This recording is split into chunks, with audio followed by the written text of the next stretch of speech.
Hi అండి. అందరూ ఎలా ఉన్నారు? నేనైతే ఈరోజు దొండకాయతోని పకోడీ చేస్తున్నానండి. ఇవి చాలా చాలా బాగుంటాయి. దొండకాయ పకోడీ నేను యూట్యూబ్లోనే చూశాను. ఒకసారి ట్రై చేద్దామని దొండకాయలు అయితే సన్నగా కట్ చేసి పెట్టేసుకున్నాను. ఒక దొండకాయని తీసుకొని మీరు 4 స్లైసెస్గా కట్ చేయాలి. దాంట్లోకి నేను కొద్దిగా పసుపు, తర్వాత ఉప్పు యాడ్ చేసేసాను. తర్వాత కొద్దిగా కారము, మనం తీసుకున్న దొండకాయ ముక్కలకు సరిపడా మనము సాల్ట్, కారము వేసేసుకోవాలి. అలాగే దీంట్లోకి నేను జీలకర్ర ఒక టీ స్పూన్ వరకు తీసుకున్నాను. తర్వాత ఇందులోకి నేను వాము తీసుకున్నానండి. ఎందుకంటే దీన్ని మనం శనగపిండితో చేస్తున్నాం కదా, ఇక్కడ డైజెషన్ ప్రాబ్లమ్స్ రాకుండా మనమైతే కొంచెం వాము వేసుకోవాలి. దీంట్లోకి నేను గరం మసాలా పౌడర్ వేసేసుకున్నాను. అల్లం వెల్లుల్లి పేస్ట్ ఒక స్పూను వరకు తీసుకున్నాను. అల్లం వెల్లుల్లి పేస్ట్ వేసిన తర్వాత ఇక్కడ ఒక 2 పచ్చిమిర్చి తీసుకొని సన్నగా కట్ చేసి అందులోకి వేసేసుకున్నాను. 2 చిల్లీస్ అయితే సరిపోతుందండి. ఆల్రెడీ మనం ఒక స్పూన్నర వరకు కారం వేసాం కదా, 2 గ్రీన్ చిల్లీ వేసేసాను. ఆ తర్వాత ఇందులోకి కరివేపాకుని కొంచెం చిన్న పీసెస్ కట్ చేసేసుకొని తీసుకున్నాను. కర్రీ లీవ్స్ కూడా దీంట్లో కట్ చేసి వేసుకున్న తర్వాత కొద్ది క్యాబేజీ, దీంట్లో అస్సలు నేను ఆనియన్ వాడలేదండి. క్యాబేజీ పీసెస్ కూడా నేను మళ్ళీ సన్నగా కట్ చేసుకొని వేసేసుకున్నాను. తర్వాత కొత్తిమీర అండి, కొత్తిమీరను కూడా చాప్ చేసుకొని చిన్న పీసెస్గా కట్ చేసేసుకొని అది కూడా యాడ్ చేసేసుకోవాలి. సో ఇవన్నీ మనకి రెడీగా మసాలాలు అయితే అన్నీ పడ్డాయి దొండకాయల్లో. కాబట్టి ఇప్పుడు దీంట్లోకి మనం శనగపిండి కలిపేసుకొని చక్కగా పకోడీ వేసుకోవడమే అనమాట. సో ఇవన్నీ రెడీ అయిన తర్వాత మిగిలిన మీ పక్కన ఉన్న బాటిల్స్, డబ్బాలు అన్నీ పక్కకు పెట్టేసుకొని నేనైతే ఇప్పుడు శనగపిండిని తీసుకున్నాను. ఈ శనగపిండి ఫ్రెష్గా షాప్లో తీసుకుంది అయితే సరిపోతుంది. లేదు మీ దగ్గర స్టాక్ ఉందంటే ఒకసారి జల్లించుకొని తీసేసుకోండి. దీంట్లోకి ముందైతే నేను ఒక 4 స్పూన్ల వరకు శనగపిండిని తీసుకున్నాను.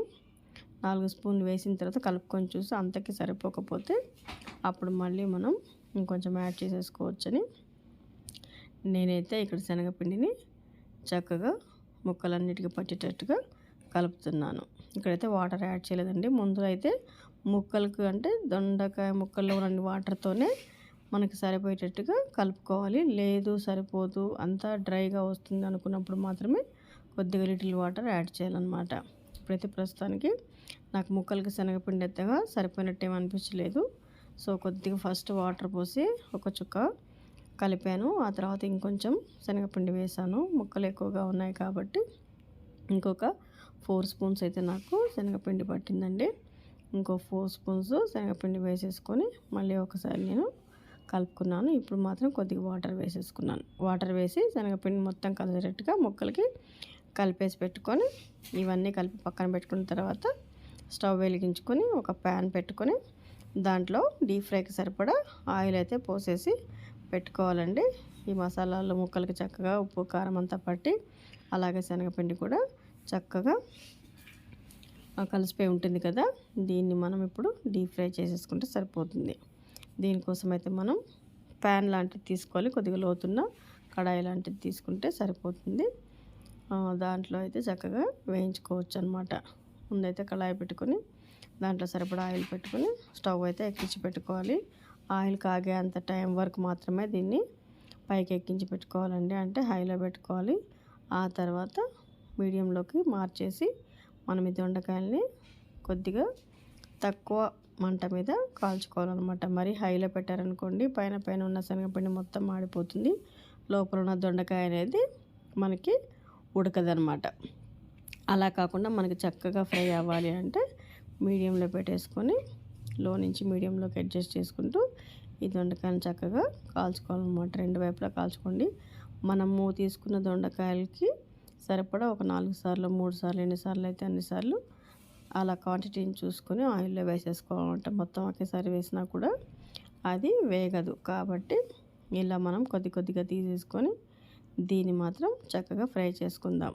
ఒకసారి ఫ్రై చేసిన తర్వాత చూసుకొని మనకి చక్కగా అయింది, దొండకాయ ముక్కలు కూడా చక్కగా వేగాయి అనుకున్నప్పుడు మాత్రమే వీటిని తీసేసుకొని మళ్ళీ ఒకసారి మిగిలిన వాటిలో నుంచి ఆయిల్లో వేసేసుకుంటే చక్కగా మనకి దొండకాయ అనేది సరిపోతుంది. ఇది మాత్రం ఈవినింగ్ స్నాక్ ఐటమ్స్ లాగా తీసేసుకోవచ్చు. మార్నింగ్ అంటే కుదరదు కదా, ఈవినింగ్ అయితే చక్కగా తినడానికి బాగుంటుంది. సో ఇక్కడ శనగపిండి మెయిన్ కాబట్టి కొంచెం క్వాంటిటీ తక్కువ చేసేసుకోవాలి. కొంతమందికి శనగపిండి పడదు కదా, దానికోసం అని చెప్పేసి ఇప్పుడు చక్కగా కారిపోయాయి, వేగాయి కదా. ఈ వేగిన వాటిని చక్కగా తీసేసుకొని ఒక బౌల్లో పెట్టుకొని మళ్ళీ మనం ఇంకొక వాయి వేసుకోవాలన్నమాట.